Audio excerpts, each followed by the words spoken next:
2001 সালের 11 September new ইয়র্কের twin টাওয়ারে আল কায়েদার বিমান হামলায় কেঁপে ওঠে পুরো বিশ্ব। হামলার মূল পরিকল্পনাকারী ছিলেন ওসামা বিন লাদেন।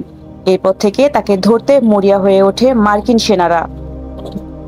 লাদেন আফগানিস্তানের পাহাড়ে অবস্থান করছিলেন, কিন্তু মার্কিন বাহিনীকে দেখিয়ে শেষ মুহূর্তে অবিশ্বাস্য কৌশলে তিনি হাতছাড়া হয়ে যান।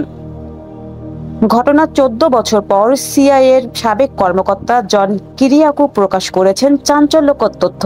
তিনি জানান, লাদেনের এক সহযোগী, যিনি অনুবাদক হিসেবে কাজ করছিলেন, তিনি আসলে আল কায়েদারের সদস্য ছিলেন।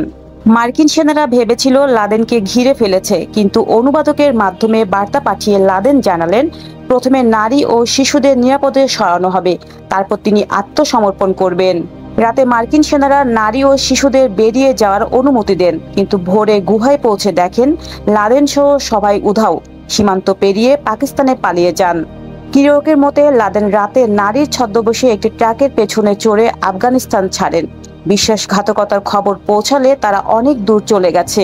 দীর্ঘ 10 বছরের অনুসন্ধান শেষে 2011 সালে 2 মে পাকিস্তানের আবটাবাদে মার্কিন নেভি সিলসের অভিযানে নিহত হন Osama bin Laden.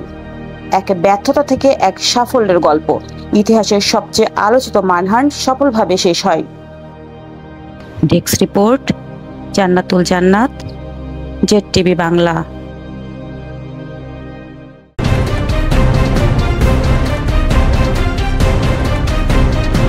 Z TV Bangla, নতুন ভাবনায় প্রতিদিন।